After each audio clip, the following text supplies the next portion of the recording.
Uddhav Thackeray is back. आज गणतंत्र दिवस के मौके पर ऐतिहासिक शिवाजी पार्क में महाराष्ट्र के गवर्नर का स्वागत करते हुए उद्धव की तस्वीरों ने सियासत की दुनिया में हलचल मचा दी।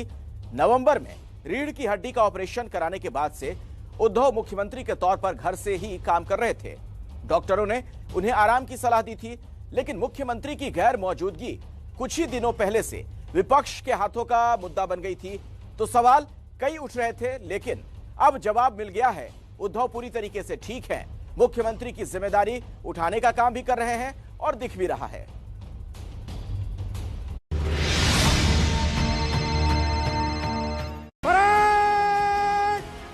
राष्ट्रीय ध्वज को सलामी देगी। महाराष्ट्र के राज्यपाल भगत सिंह कोश्यारी के मुंबई में ध्वजारोहण कर गणतंत्र उत्सव मनाते हुए इन तस्वीरों को आपने टीवी स्क्रीन पर देखा। अब देखिए थोड़ी देर पहले की तस्वीर। गणतंत्र दिवस के मौके पर राज्यपाल का स्वागत करते हुए मुख्यमंत्री उद्धव ठाकरे। उद्धव लंबे अंतराल के बाद किसी सार्वजनिक जगह पर दिखाई दिए, नहीं तो नवंबर महीने से अब तक उद्धव किसी बैठक में हिस्सा ले भी रहे थे तो ऑनलाइन। फिजिकली पहली बार इतने दिनों के बाद उद्धव का एक्शन में दिखना विपक्ष के कई सवालों का जवाब भी है। गणतंत्र दिवस के कार्यक्रम में शामिल होने से पहले उद्धव ठाकरे ने अपने सरकारी आवास वर्षा बंगले पर ध्वजारोहण किया और परिवार सहित तिरंगे को सलामी दी। इससे पहले तक मुख्यमंत्री ठाकरे का सार्वजनिक मंच पर नहीं दिखना चर्चा का विषय बना और इस पर खूब सियासत और ढेर सारी कयासबाजी भी हुई। आज महाराष्ट्र के मुख्यमंत्री पहली बार सार्वजनिक तौर पर सभी के सामने आ रहे हैं। ये आप देख सकते हैं, काले रंग की ये कार जिसमें मुख्यमंत्री हैं। और जब से उद्धव ठाकरे की तबीयत खराब हुई थी उसके बाद से ही वो घर में थे और ऑनलाइन मीटिंग्स अटेंड कर रहे थे, लेकिन आज मुख्यमंत्री जो है वो सार्वजनिक तौर पर सामने आ रहे हैं। तबीयत बेहतर है और आज सुबह उन्होंने वर्षा बंगले पर ध्वजारोहण किया, ध्वजवंदन किया और उसके बाद अब शिवाजी पार्क में कार्यक्रम में हिस्सा लेने के लिए पहुंचे हुए हैं। उद्धव ठाकरे की स्पाइन सर्जरी नवंबर महीने में हुई थी, जिसके बाद डॉक्टरों ने उन्हें आराम करने की सलाह दी थी। उद्धव ठाकरे दिसंबर महीने में विधानसभा के शीतकालीन सत्र में भी शामिल नहीं हुए थे। उद्धव कैबिनेट की अहम मीटिंग में ऑनलाइन जुड़ते थे। इसी वजह से विपक्ष ने कई बार मुख्यमंत्री को आराम करने और जिम्मेदारी किसी और को देने की बात कहकर सियासी भूचाल खड़ा कर दिया था। बात तो यहाँ तक होने लगी थी कि उनकी पत्नी रश्मि ठाकरे ही मुख्यमंत्री के सारे काम कर रही हैं, वही फैसले ले रही हैं, वही मीटिंग कर रही हैं।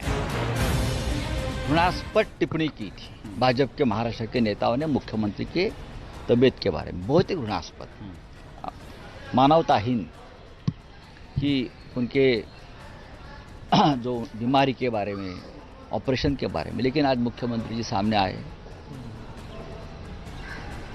शिवाजी पार्क पर आए, वर्षा बंगला पर उनके प्रोग्राम हो गया और मुख्यमंत्री कल से पूरे काम में सक्रिय हो रहे हैं। महाराष्ट्र सरकार में मंत्री और उद्धव ठाकरे के बेटे आदित्य ठाकरे ने कहा, मुख्यमंत्री बैक इन एक्शन, जल्द ही और भी सक्रिय होंगे। Back in action, back in action. इससे पहले बीजेपी के जितेन गजरिया ने मुख्यमंत्री उद्धव ठाकरे की पत्नी रश्मि ठाकरे को ट्विटर पर मराठी राबड़ी देवी बता दिया था, जिसके खिलाफ पुणे पुलिस ने मामला दर्ज किया। आरोपी बीजेपी नेता जितेन गजरिया को पुलिस ने पूछताछ के लिए बुलाया भी था। तो अब तक उद्धव की सेहत को लेकर सवाल खड़े करने वाले भारतीय जनता पार्टी के नेताओं का अब यह कहना है कि मुख्यमंत्री उद्धव ठाकरे के स्वस्थ होने पर वो खुश हैं। पहले भी उनके अच्छे स्वास्थ्य की कामना सभी ने की थी। मुख्यमंत्री पूरी तरह से ठीक है और अपने काम और जिम्मेदारियों को निभाते हुए वो नजर भी आ रहे हैं। हालांकि पिछले कुछ दिनों में उन्होंने घर से ही कई अहम फैसले लिए थे। इससे पहले उद्धव ठाकरे ने बिना किसी के सामने आए तब हलचल मचा दी थी जब उन्होंने ऐलान किया था कि शिवसेना महाराष्ट्र के बाहर भी चुनाव लड़ेगी।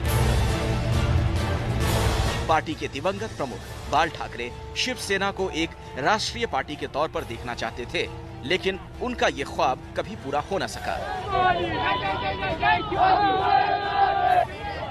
86 साल की उम्र में बाला साहब ठाकरे के निधन से पहले उनका एक सपना तो पूरा हो गया था कि महाराष्ट्र के विधान भवन में भगवा लहराए। 1995 में उनकी पार्टी बीजेपी के साथ मिलकर पहली बार सत्ता में आ गई।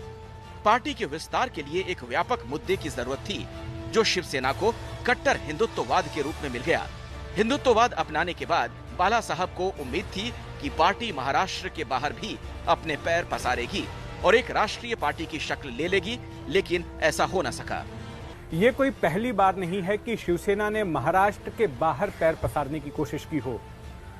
शिवसेना के दिवंगत प्रमुख बाल ठाकरे का यह ख्वाब था कि शिवसेना एक राष्ट्रीय पार्टी बने, लेकिन उनका यह ख्वाब कभी पूरा न हो सका। आखिर शिवसेना महाराष्ट्र के बाहर क्यों नहीं पनप सकी?